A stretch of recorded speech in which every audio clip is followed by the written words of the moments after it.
Mangum from Cardinal Gibbons, and congratulations on being inducted into the North Carolina High School Track and Field and Cross Country Hall of Fame. Thank you. I appreciate this. It's a huge honor. So Yeah. thank you Well, for you're everything. very deserving, more than deserving, and we were honored to honor you today. You've done so much, as an athlete, as a coach, and continue to do.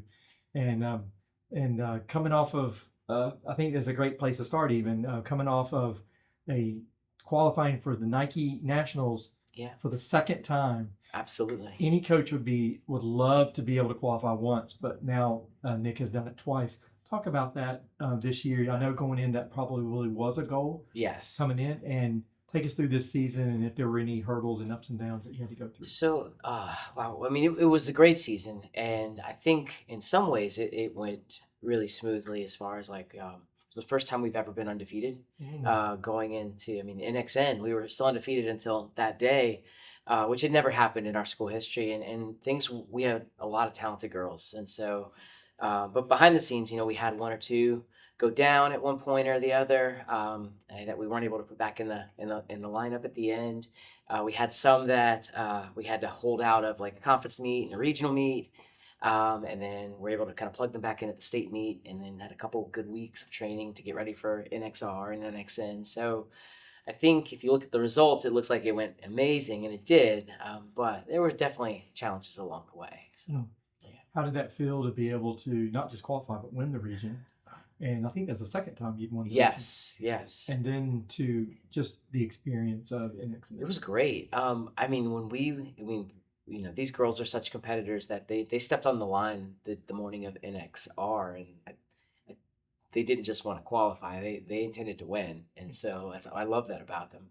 And then at NXN, we got there on Wednesday, and we were there. We left. We were traveling back home on Sunday. I think it's like 5 days where we were laughing nonstop. So we had a great time, and one of the, I think, amazing things about this group is that they're intense competitors, but but they know that there's a button they can push it and turn it off, and we're rolling and laughing and enjoying each other's company. And then when it's time to get back to work, right, they're like different kids, and so we were able to do that. And I think we had an amazing experience just being together at NXN in Portland. One of my highlights actually was sneaking away from the girls, and I snuck away from the event at the Nike headquarters, and we just sat in their food hall for about an hour.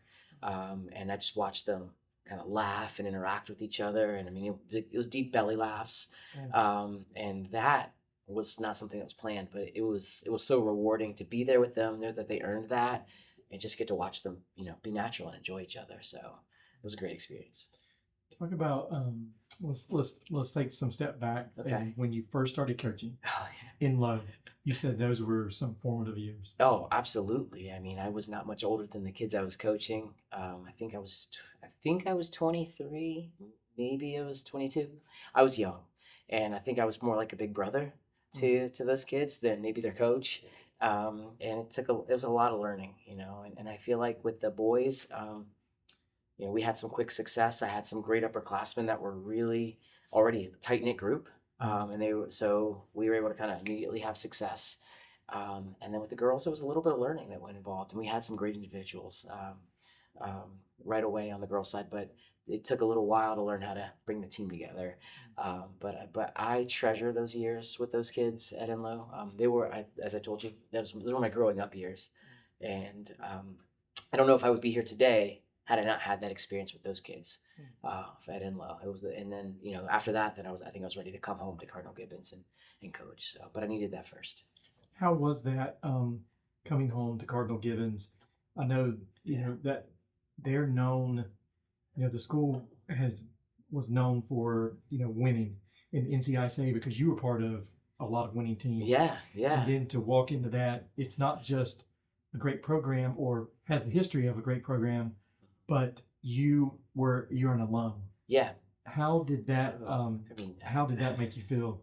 Just being able to get it. It's a huge sense of pride to be able to come back, and I feel indebted, and I probably always will, to Cardinal Gibbons into this program. And Coach Elder, who was my high school coach, took me, and I had a competitive spirit, but I didn't have a lot of direction, and he kept me out of trouble, and he kept me focused, and showed me that I could apply.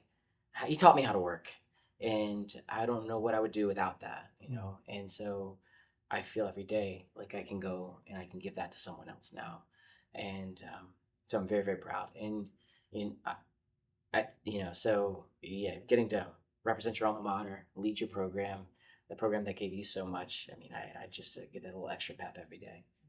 So I was just looking up, that's why I was on my phone, but Yeah. 17 state titles, 12 runner-ups. yeah, That's amazing, right? I mean, that's and how does that, like, a lot of winning, right? Uh-huh. You know, 17 state titles. mm-hmm. Is there any state title that sticks out or that makes that is more memorable than another, or is there something that is consistent with all those? I would say what's consistent with all of those is, you know, winning is just a byproduct of doing things right, Mhm. and doing it right consistently and for the right reasons. And so I think what stands out most of all is just everyday practice and being consistent and doing the work and trying to lead by example and being the first one there, the last one to leave. Um, and getting them to buy into the fact that they're a part of something much bigger than themselves, and they take a lot of pride in that, and they fight for that. And so I think the winning and those championships and some of those runner-ups are the result of just, you know, doing the right thing consistently, and doing it for the right reasons. So And as an athlete at Cardinal Gibbons, Mhm. was there? I mean, you won. Yeah. You won state championships at Cardinal Gibbons, individual Uh-huh. and team. Was there anything that you learned from that helped you with, as far as a mindset, a winning mindset, taking that as a coach? Yeah, I think that Mr. Elder, that's all he accepted as far as is that you show up with a winning mindset, or don't show up. But no, I think the one where there is a meet that stands out to me that changed our program and the history of our program. And that was my ninth grade year. We were second in the state championship. We lost in a tiebreaker to Durham Academy, Coach Cullen's group. And you know, some of those guys on that Durham Academy team are friends of mine now, but I remember being devastated. And we were all devastated. I remember it was at Bond Park in Cary, and I remember sitting after the awards were done. We all just kind of sat there and were kind of and didn't know what to do or say. I don't think we had to say anything, but I remember when I left Bond Park, knowing in my heart and us kind of committing to each other that we were never going to feel that way again. And we didn't, and you know, many Gibbons crew teams after that didn't. I think the boys went on to win 9 straight, something like that. But I think it was having to experience that loss and saying I'm not going to experience that again. I refuse. I'll work everyone if I have to. You know. And so you have brought some of that into your coaching philosophy too, like you know, Yeah. because winning is, I mean, that's you know, we want to win at life and we want to win in athletics, and that winning in athletics helps us understand winning. Right. Yeah, I agree. I think that what we do at practice every day, and when we're here at these meets, we're modeling how we want them to be as adults, right? And the fact that it doesn't always go well, it doesn't always go as planned, but you have to always get back up, always get back up and keep moving forward. So. Foot Locker, we're bouncing around here. Yeah. You qualified for Foot Locker when you were in high school. Yeah. You've been to Foot Locker as an athlete, and you've been to Nike as a coach. And I've been to Foot Locker as a coach. Oh, that's right. Yeah. That's right. And Foot Locker as a coach too. Yes. So you've got to experience a lot as a coach and an athlete. And the people would argue the two best postseason meets, obviously, in cross country. I mean, I don't think it's an arguable. Talk about those experiences and what that helped you. How that helped you as a coach, even as an athlete qualifying. Yeah. So I would say, as far as when I qualified in '98, there are very few times in my life where I felt such relief. That is when I crossed that line. I felt as if in '97 I should have been one of those guys, and that's just not how life works sometimes. You know, it didn't happen. But so in '98, that was my last shot, and I'd been thinking about it since I was a ninth grader. So I remember the race pretty clearly, you know, and I remember Mr. Elder would always. We were terrified that we never looked back. And then Gibbons athlete, under Mike Elder, you never look back because he would let you have it. And I remember at the 2-mile mark, it was David Christian, John Fawcett, Bradshaw Wilkins, and myself. And at the 2-mile mark, and I looked back, and I saw that there was a gap between myself, our group, and everyone else. And I was like, oh my gosh, they're not catching me today. And then, I was confident. And then hitting that lake for the last time. At that point, I was in third, and all of a sudden, I went from confident to, oh my God, just hold on. So, but then you crossing the line and just being able to breathe. And I remember that. And then I didn't necessarily handle the pressure at Foot Locker Nationals very well.